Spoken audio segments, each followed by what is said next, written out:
कौन सा बच्चों? क्लास 11 चैप्टर 3 तत्वों का वर्गीकरण तथा गुणधर्मों की आवश्यकता।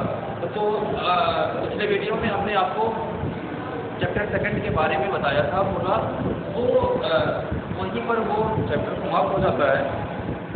अब ये अगला है, अगला चैप्टर 3 है तत्वों का वर्गीकरण तथा गुणधर्मों की आवश्यकता।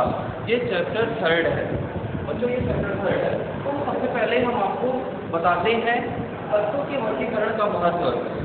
ये हम जानना चाहेंगे कि तत्वों का वर्गीकरण क्यों किया गया, तत्वों का वर्गीकरण क्यों किया गया, उसका महत्व क्या है। आप जानते हैं कि अभी तक 118 तत्व ज्ञात हैं। 118 तत्व ज्ञात हैं, तो इतने ज़्यादा तत्व ज्ञात हैं, तो इन सभी के तत्वों के गुणों के बारे में समझ पाना एक साथ बड़ा ही मुश्किल हो गया था।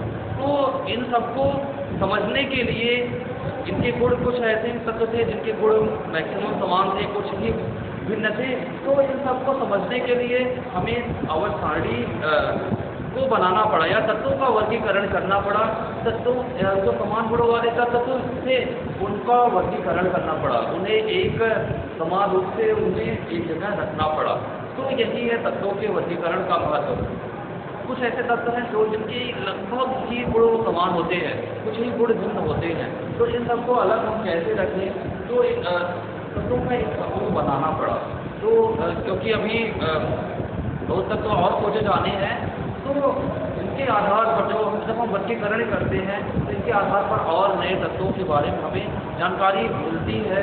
यही कारण है कि तत्वों का हमें वर्गीकरण करना पड़ा, और इससे हमें फायदा है कि नए नए अनुसंधान में भी हमें, जैसे जो रिसर्च नए स्कॉलर होते हैं उनको रिसर्च करने में भी बहुत आसानी हो जाती है, क्योंकि जब हम तत्वों का वर्गीकरण किए रहेंगे तो उनके क्या गुण हैं इसके भी बारे में जानना हमें अति आवश्यक हो जाता है। तो वो नए यौगिकों की खोज कर सकते हैं। इसलिए जब तत्वों का वर्गीकरण किया गया तब से बहुत ज़्यादा तत्वों 17 तत्वों की खोज इसलिए की जा सकी, नहीं तो ऐसा नहीं हो सकता। फिर अब इसके बाद है, हम आपको बताएंगे कि तत्वों के वर्गीकरण का काला क्रमानुसार विवरण। तो अपना टॉपिक है तत्वों के वर्गीकरण का क्या होगा, आवर्ती वर्गीकरण का, आवर्ती वर्गीकरण का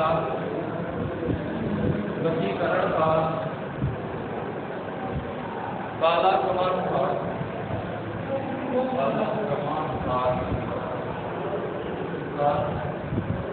विवरण, काला क्रमानुसार विवरण।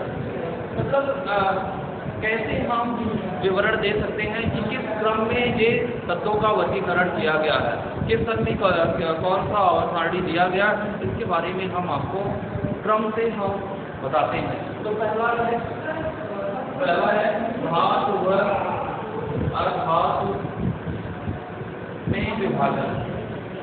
धातु व अर्धातु में विभाजन।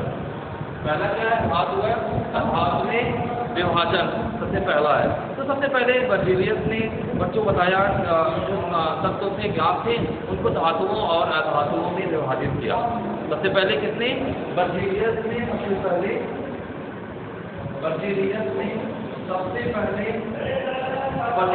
सबसे पहले धातुओं और अधातुओं के रूप में तत्वों का वर्गीकरण किया। तो कुछ ऐसे तत्व थे कि जो सभी तत्वों को धातुओं और अधातुओं के रूप में वर्गीकरण नहीं किया जा सका, तब जाकर के इनका जो थियरी था वो फेल हो गया। तो सबसे पहले बर्जीलियस ने किसके रूप में विभाजित किया, तत्वों को वर्गीकृत किया, सबसे पहले धातुओं और अधातुओं के रूप में वर्गीकृत किया था। अब बच्चों इसके बाद है राउथ की परिकल्पना। दूसरा क्या है, राउथ की परिकल्पना। दूसरा क्या है, राउथ की परिकल्पना। तो राउथ सन 1808 ईस्वी में, 1808 ईस्वी में राउथ ने क्या किया, राउथ ने एक परिकल्पना किया, तत्वों के वर्गीकरण के बारे में एक परिकल्पना किया। यह किस पर आधारित था, यह जॉन डाल्टन के परमाणु सिद्धांत पर आधारित था। यह किस पर आधारित था, ये जॉन डाल्टन का 15 1815 में किया था। इन्होंने 1818 और 1808 ईस्वी में जो जॉन डाल्टन थे उनकी 1808 ईस्वी में जो जॉन डाल्टन ने परमाणु सिद्धांत दिया था उस पर आधारित उन्होंने परमाणु की परिकल्पना के आधार पर एक आवर्ती वर्गीकरण दिया। यह आवर्ती वर्गीकरण 1815 में उन्होंने प्रस्तुत किया। उन्होंने क्या बताया कि सभी तत्व, उन्होंने क्या बताया, सभी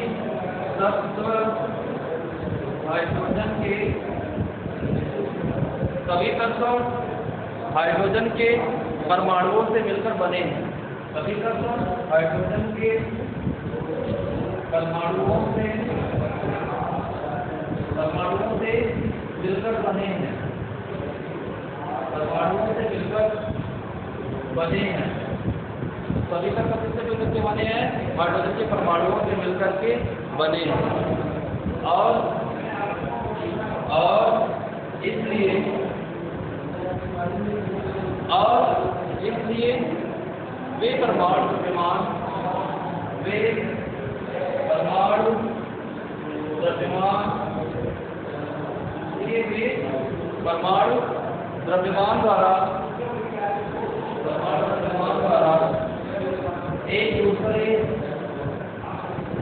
परमाणु द्रव्यमान द्वारा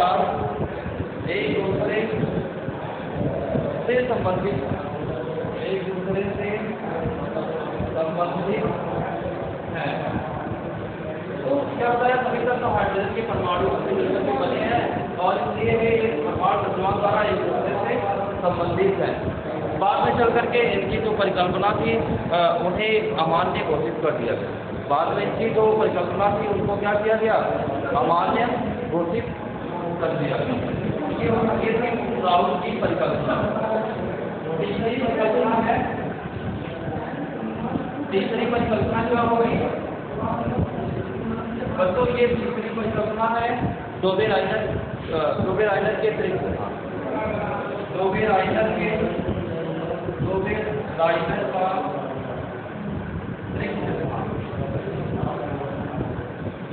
का त्रिक सिद्धांत। अगला क्या है? डोबेराइनर का त्रिक सिद्धांत 1827 में डोबेराइनर ने त्रिक सिद्धांत दिया। 1827 में उन्होंने क्या किया? त्रिक सिद्धांत दिया। ये त्रिक सिद्धांत क्यों कहते हैं? उन्होंने क्या किया? तीन समान गुणों वाले तत्वों का त्रिक बनाया, ट्राइड बनाया और फिर उन्होंने एक यह सिद्धांत प्रतिपादित किया। उसके अनुसार जब समान गुणों वाले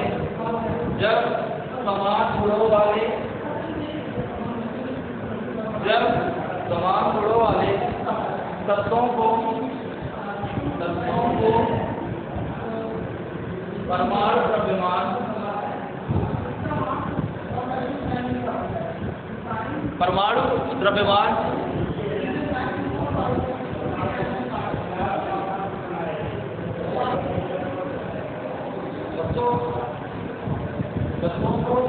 परमाणु द्रव्यमान के बढ़ते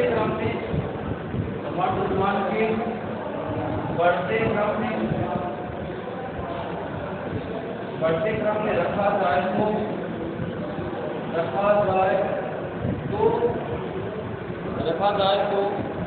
बीच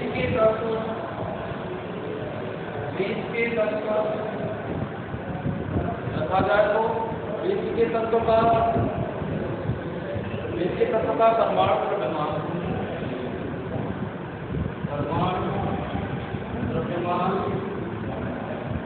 जिसके तत्व का परमाणु द्रव्यमान पहले तथा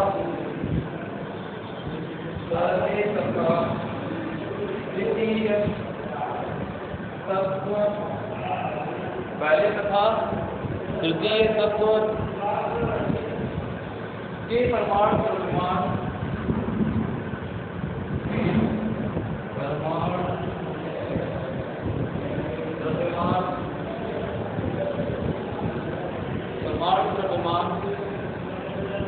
का समांतर मान होगा। अगर 3 समान गुणों वाले तत्वों को अगर उनके बढ़ते हुए परमाणु द्रव्यमान के बढ़ते हुए क्रम में अगर रखते हैं, तो जो पहला और तीसरा तत्व होगा, इसके परमाणु द्रव्यमान का जो औसत होगा वो दूसरे तत्व के द्रव्यमान के बराबर होगा। जैसे एक उदाहरण है, जैसे देखिए लिथियम है, सोडियम है और पोटेशियम, ये तीनों समान गुण वाले हैं तत्व। इनका आप जानते हैं परमाणु द्रव्यमान इसका ताप है 139।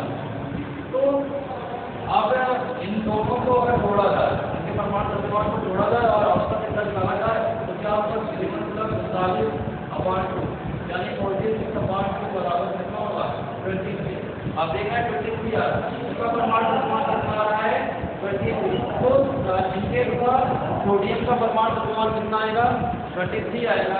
यही इसका रोगेलाइनर का सिद्धांत था। बच्चों, रोगेलाइनर का सिद्धांत ज़्यादा दिन तक नहीं चल सका, क्योंकि सभी 3 गुणों समान गुणों वाले तत्वों का निर्धारण करना आसान नहीं था।